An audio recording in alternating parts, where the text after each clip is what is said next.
Ya, sementara itu pemirsa Badan Penanggulangan Bencana Daerah BPBD Sumatera Selatan mulai melakukan operasi teknologi modifikasi cuaca TMC awal Oktober 2023 untuk memadamkan kebakaran hutan dan lahan yang ada di Sumatera Selatan.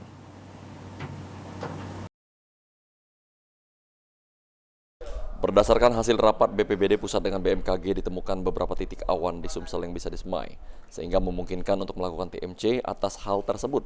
Badan Penanggulangan Bencana Daerah BPBD Sumatera Selatan mulai melakukan operasi teknologi modifikasi cuaca TMC awal Oktober 2023 untuk memadamkan karhutla di Sumatera Selatan. Kepala Bidang Penanganan Kedaruratan BPBD Sumsel Sudirman mengatakan, TMC difokuskan di Kabupaten Ogan, Komering Ilir, dan Ogan Ilir, karena wilayah tersebut kabut asapnya paling banyak mengirim ke kota Palembang. TMC yang dilakukan menggunakan helikopter dari BRIN dan pengoperasiannya masih sama dengan sebelumnya. Hanya TMC kali ini potensi awan bisa disemai dan hujan lebih mungkin terjadi melalui upaya tersebut.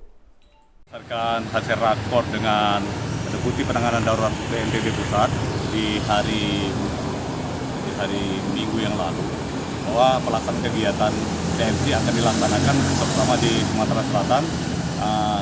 Kedapatan informasi dari BMKG Pusat bahwa di Sumatera Selatan dari tanggal 1 Oktober sampai dengan 6 Oktober ada potensi awan yang bisa disemai. Nah, pelaksanaan TMC ini kemarin di hari Minggu telah dilaksanakan satu sorti di wilayah OI Banyuasin sebagian. Dan dari hasil TMC kemarin kita dapat informasi juga bahwa ada beberapa kabupaten yang tempat turun hujan, ya, kayak di Tanjung Inim hujan cukup deras, OI Prabu Muli ada juga di Apu Timur. Nah, di hari ini juga dari tim gabungan kita TMC yang modifikasi cuaca yang dinaungi oleh BRIN akan melaksanakan 2 sorti penerbangan. Yang sorti pertamanya mungkin di jam 12.30 wilayah yang akan kita ini kan yaitu daerah Banyuasin sama wilayah Banyuasin dan Musi Banyuasin. Untuk di sorti kedua akan dilaksanakan di wilayah Oku dan Kota Palembang.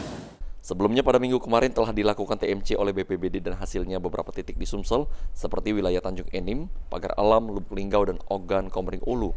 Kemudian hujan turun di wilayah tersebut.